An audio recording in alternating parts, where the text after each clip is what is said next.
আমার ভূমিকা কি গোটা ঘটনায়? ভিডিওতে দেখা যাচ্ছে আমি থানার পুলিশকে সাথে নিয়ে আমি মবকে বরং কন্ট্রোল করছি, আমি সেখানে মবকে থামাচ্ছি। আমার নামে আপনি একটা পলিটিক্যালি মোটিভেটেড বায়াসড ইনভেস্টিগেশন চালু করে দিলেন। তিনটে এফআইআর রয়েছে, আমরা আমাদের সাবমিশনে বলেছি, এখানে রানাদাও রয়েছে।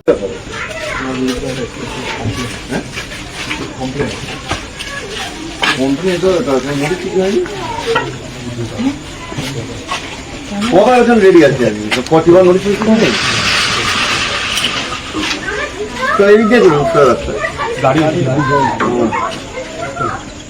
নোটিশ কিছু নেই, 41 নোটিশ মানে অ্যারেস্ট করছেন নাকি আমাকে এমনি? লাহেক আলী নামটা কি আপনি জানতেন? সম্ভবত না, জানলেও জানতে পারেন।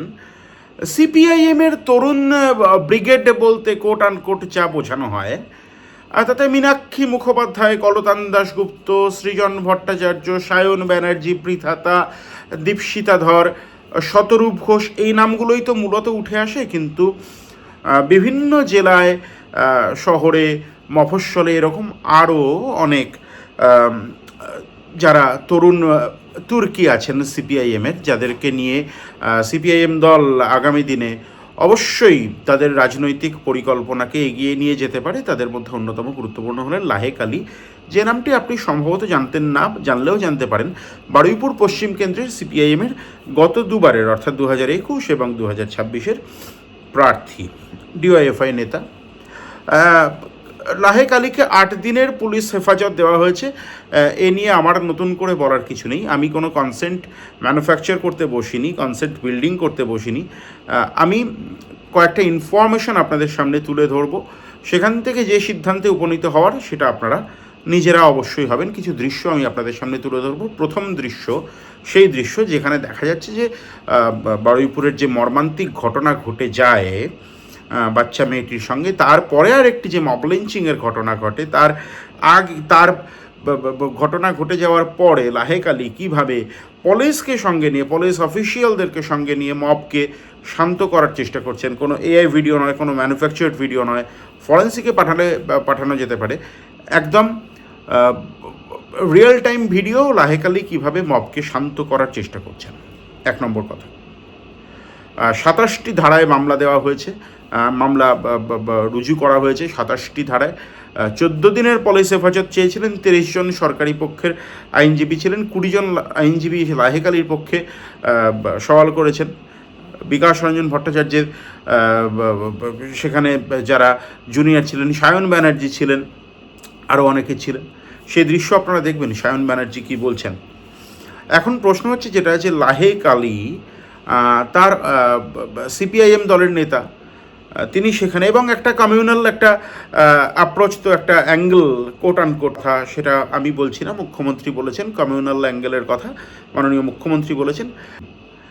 আরেকটি ভিডিও আমি যেখানে দেখাবো, বেশ কিছু সোচ্চারে কথা বলা মিডিয়া তারা এরকমটা প্রতিপন্ন করার চেষ্টা করেছেন যে লাহেক আলী পালিয়ে যাচ্ছিলেন। লাহেক আলীকে যে সময় অ্যারেস্ট করা হচ্ছে সেই সময়ের সেই সময়ের রিয়েল টাইম দৃশ্য আমি আপনাদেরকে দেখাবো, যেখানে লাহেক আলী কিন্তু পুলিশের সঙ্গে কি কথা হচ্ছে। পুলিশ এসে বলছেন, স্যার আপনার নামে কমপ্লেন আছে। লাহেক আলী বলছেন নোটিশ জারি করা হয়েছে কিনা এইদিকে চলুন। পুলিশ বলছেন কোঅপারেট করতে। লাহেক আলী বলছেন আমি কোঅপারেট করতে রেডি আছি। তিনি পালিয়ে যাননি, তিনি গা ঢাকা দেননি, তিনি অসুস্থতার ভান করেননি, তিনি পুলিশকে কোঅপারেট করেছেন, আইনকে কোঅপারেট, একদম আইন মোতাবেক যা করার তিনি তাই করেছেন, তদন্তে সহযোগিতা করেছেন। 8 দিনের পুলিশ হেফাজত হয়েছে। আগামী দিনে তাকে কতদিন পুলিশ কাস্টডিতে বা জুডিশিয়াল কাস্টডিতে থাকতে হয় সে তো সময় বলবে। এখন আমার কথা দীর্ঘায়িত করব না, আপনি দেখবেন সায়ন ব্যানার্জির কী বক্তব্য আজকে সওয়ালের পরে। লাহেক আলীর ভিডিও দেখবেন, লাহেক আলী যখন পুলিশ তাকে অ্যারেস্ট করতে যাচ্ছে সেই সময় লাহেক আলীর রিয়েল টাইম ভিডিও দেখবেন। লাহেক আলী কীভাবে মবকে শান্ত করছেন সেই দৃশ্য দেখবেন। সুজন চক্রবর্তী তা নিয়ে কী প্রতিক্রিয়া দিয়েছেন সেই দৃশ্য দেখবেন।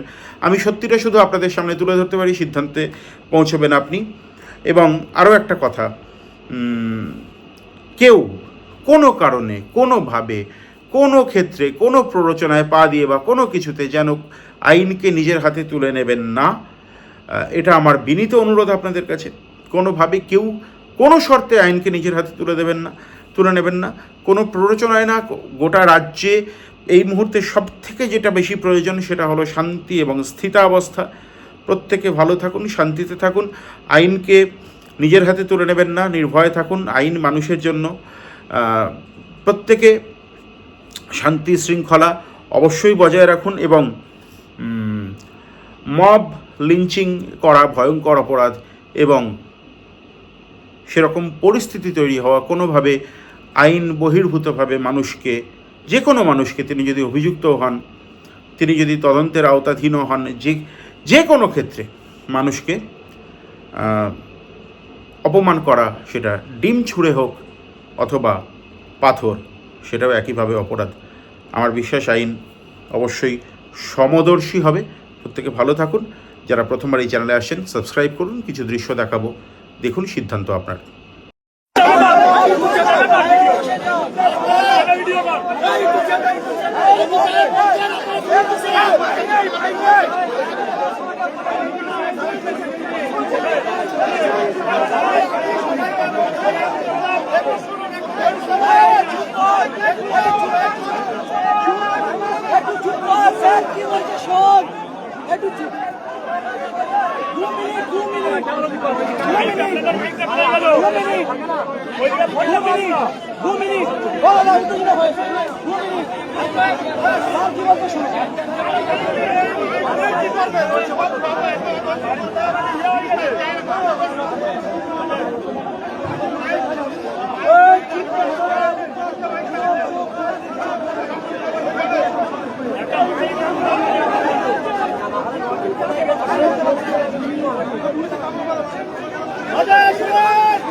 একটু শুনুন প্লিজ, একটু শুনুন, একটু শুনুন।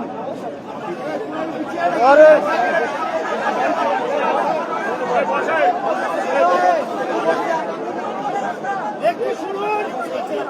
কালকে যে ঘটনা ঘটেছে তার জন্য আমরা দুঃখিত। আমি এখানকার আইজি সাহেব বলছি, এই জন্য আমি কথা দিয়ে যাচ্ছি, আমি কথা দিয়ে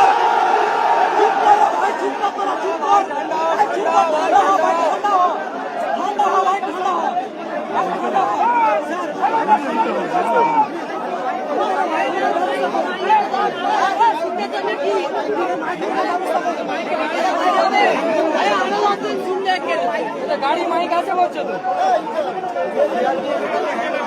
এটা ছিল লাইন নেই তো, গাড়ি মাইক আছে বলছো তো, গাড়ি মাইক আছে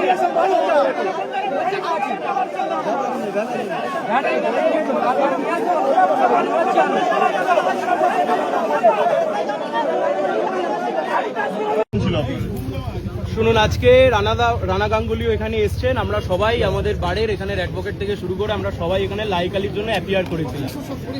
একটা pure politically tainted biased investigation police এখানে চালাচ্ছে। মুখ্যমন্ত্রীর কথায় মুখ্যমন্ত্রীকে খুশি করবার জন্য লাইকালিকে অ্যারেস্ট করা হয়েছে। লাইকালি 10 তারিখে হাইকোর্টে একটা মামলা করেছিল। 11 তারিখ তার কপি এসে বারুইপুর থানায় এসে পৌঁছায়।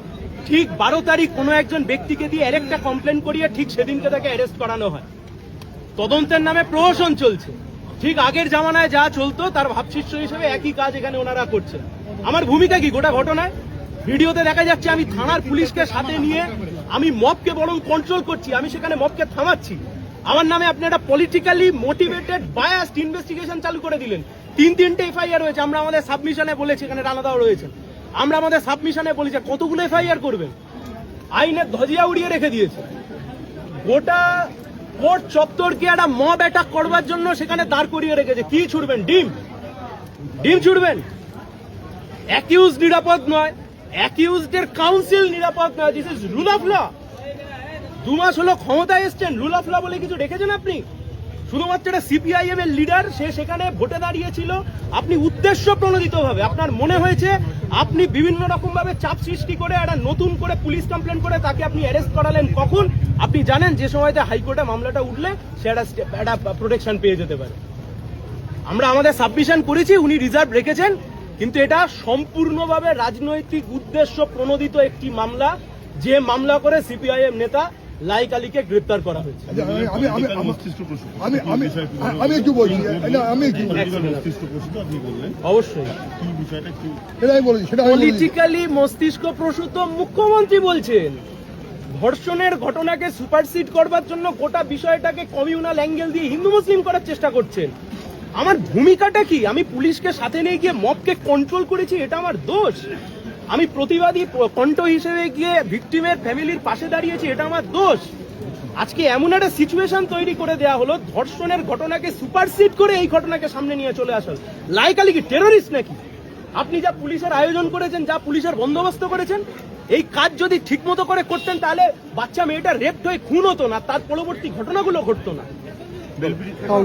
আমি একটা কথা বলি, ভারতবর্ষের আইনটা খুব পরিষ্কার। একই ঘটনায় ইতিমধ্যে 4টে মামলা, একটা পক্সোকে, আর এর বাইরে একটা মব লিঞ্চিং, একটা হয়ে গেছে, মার্ডার কেস, গেলে পুলিশকে মারা, এসব হয়ে গেছে। তাহলেও দ্বিতীয় এফআইআর সেই ঘটনায় আরেকটা এফআইআর হয় না। তথাপি যেহেতু মুখ্যমন্ত্রী বলে গেছেন অতৃপ্ত আত্মা, যেহেতু মুখ্যমন্ত্রী বলে গেছেন নির্দোষ, তাই একটা ভুয়ো কমপ্লেন করে পুলিশের রিমান্ডেই 3টে কেসের উল্লেখ আছে। তাহলে চতুর্থ কেস আবার আসবে কি করে সেটা আমরা পর্যন্ত বুঝতে পারিনি। আইনে এর কোনো ব্যাখ্যা নেই। এটা গায়ের জোরের বিষয় হচ্ছে, এটা গায়ের জোরের বিষয় হচ্ছে, এটাই হচ্ছে মস্তিষ্ক প্রসূত, এটাই হচ্ছে রাজনৈতিক ভেন্ডাটা। এইটাই আমরা সাধারণত বলেছি এবং বলেছি যে পরিবারের লোকজন, দুজনের পরিবার যে মারা গিয়েছে, তারা বলছে লাহেক আলী কারোর বাড়িতে যাননি, শুধুমাত্র ওই ঘটনাস্থলে গিয়েছেন। তারা ইন্দ্রজিতের বাবা মা বলেছে লাহেককে আমরা চিনি না, এবং এর বাবা মা বলেছে যে লাহেক তার বাড়িতে যায়নি, শুধুমাত্র রাস্তায় কি গন্ডগোল পাকানোর জন্য গিয়েছে। এটা কিন্তু রাজনৈতিক প্রশ্ন। 27টা ধারায় মামলা রুজু করেছে, 27টা ধারা। রেল লাইন উপড়ানো থেকে পুলিশকে মারধর করা, আমি নাকি পুলিশের কয়েদি ছাড়িয়ে নিয়ে চলে গেছি, ফরওয়ার্ডিং এ লিখেছে। হাস্যকর বিষয় তৈরি করছে রাজ্যের বুকে পুলিশ প্রশাসন। সেটাই তো বললাম আপনাদেরকে যে আমার একমাত্র দোষ, আমি প্রতিবাদী কণ্ঠ হিসেবে, আমার দল সিপিআইএম, আমি তার নেতা হিসেবে, প্রতিবাদী কণ্ঠ হিসেবে আমি গিয়ে ভিকটিম গার্লের পাশে দাঁড়িয়েছিলাম। অ্যান্ড হোয়াট অ্যাবাউট দ্যাট বিজেপির লিডার, যার নাম বারংবার সামনে এসছে, তার কি অবস্থা আজকে? তাকে পুলিশ ইনভেস্টিগেশনের আওতায় রেখেছে। তাহলে আগের সরকারের বিরুদ্ধে যা যা অভিযোগ উঠতো, যে তদন্তের আগেই তদন্ত করে ফেলতেন মুখ্যমন্ত্রী, আজকের মুখ্যমন্ত্রী তার শিষ্য হিসেবে একই কাজ করছেন, আলাদা কোনো কাজ করছেন না। মুখ্যমন্ত্রী সুপারভিশনে কোনোদিন তদন্ত হয়? এসপি সুপারভিশনে তদন্ত হয় আমরা জানি, আইপিএস র্যাঙ্ক অফিসারের সুপারভিশনে তদন্ত হয় জানি, মুখ্যমন্ত্রী সুপারভিশনে তদন্ত হয়। সেজন্য আমরা বলেছি দিস পলিটিক্যালি ভিশিয়েটেড, পলিটিক্যালি পলিটিক্যাল ভেন্ডেটাতে করেছেন। বিমান ব্যানার্জি গেছিলেন, বিমান ব্যানার্জিকে অ্যারেস্ট করা যায়নি। ঋতব্রত ব্যানার্জি গেছিলেন, ঋতব্রত ব্যানার্জিকে অ্যারেস্ট করা যায়নি। গুড তৃণমূলস লায়েক আলীকে অ্যারেস্ট করেছে, কারণ কমিউনিস্ট পার্টির লিডার। করতেই পারে, কিন্তু দেশের সংবিধানটা এখনো রয়েছে, প্রতিবাদী কণ্ঠকে এইভাবে থামাতে পারে। 27টা সেকশন, 27টা সেকশন, যার সঙ্গে কমপ্লেন এবং রিমান্ডের কোনো লাহেক আলী আমাদের সবাই জানেন, বিধানসভা নির্বাচনে বারুইপুরে যিনি সিপিআইএম এর প্রার্থী ছিলেন, তাকে আজকে পুলিশ কিছুক্ষণ আগে বাড়ি থেকে তুলে নিয়ে এসছে, সম্ভবত গ্রেপ্তার দেখাচ্ছে, অন্য কোনো একটা জায়গায় নিয়ে গেছে। কোথায় নিয়ে গেছে আমি জানি না, কিন্তু এটা না বোঝার কোনো কারণ নেই যে আরএসএস পরিচালিত সংবাদ মাধ্যমের চিত্রনাট্য অনুযায়ী পুলিশ মন্ত্রী যদি চলেন, তাহলে সেটা খুব বিপজ্জনক, যার সঙ্গে বাস্তবের কোনো সম্পর্ক নেই। এটা রাজনৈতিক উদ্দেশ্য মনোভাবে, রাজনৈতিক উদ্দেশ্য প্রণোদিত হয়ে এই গ্রেপ্তার করা হয়েছে। কোন ঘটনায় গ্রেপ্তার বা ইত্যাদি ওরা নিশ্চয়ই পরে দেখাবেন, কিন্তু যেটা বলা হচ্ছিল লিঞ্চিং বা কিছু একটা, সেই ঘটনা যখন ঘটেছে লাহেক আলী তার চাইতে পরে ওখানে পৌঁছেছে, তদন্ত করলেই বোঝা যাবে, মিডিয়ার ফিড পেলেও বোঝা যাবে। এতৎসত্ত্বেও ফাঁসাতে হবে, ভয় দেখাতে হবে। সরকার ভয় পেলে যেরকম ভয় দেখায়, ভয় দেখাতে হবে। তার মতন করে এসব কাজ করা হয়েছে। তা না হলে আইনের শাসন হবে, তাতে কোনো বাধা নেই। বরং এটা সবাই জানেন, ওখানে পুলিশের ঘেরাটোপের পর লাহেক আলী গেছেন। হ্যাঁ, ওরা ক্ষমতা আছে, গ্রেপ্তার করেছেন। যদি তদন্তের আগেই কখনো কাউকে নির্দোষ বলে দেওয়া হয়, তদন্তের আগেই টাকা পয়সা দেওয়ার ব্যবস্থা হয়, তদন্তের আগেই যদি কে দোষী, কার কত বড় অপরাধ তাই নিয়ে বড় বড় বৃত্তান্ত হয়, তাহলে সেটা আইনের শাসন নয়। তৃণমূলের সরকার আমরা দেখেছি যেভাবে আইনের শাসনকে অস্বীকার করে বিরোধীদের উপরে নির্যাতন করেছে, রাজনৈতিক উদ্দেশ্য প্রণোদিত হয়ে বিজেপি কি একই পথে চলবে? সহজ কথা। ওই এলাকাতে সম্প্রীতিবদ্ধ মানুষ, সেখানে জেহাদি অথবা রাজনৈতিক এই উদ্দেশ্য, এই সমস্ত ভাষাগুলোকে, রঙগুলোকে ব্যবহার করে সরকার তার কাজ করতে চাইছে। এটার বিরুদ্ধে সর্বত্র প্রতিবাদ হবে। আমরা এর তীব্র নিন্দা করছি। মানুষকে বলবো সতর্ক থাকতে, সাধু সাবধান, শুরুর খবর ভালো হচ্ছে না। সরকার যেভাবে চলছে সেটা আইনি পদ্ধতি নয়। আইনি পদ্ধতিতে সরকার চলুক, এটাই মানুষের দাবি হবে।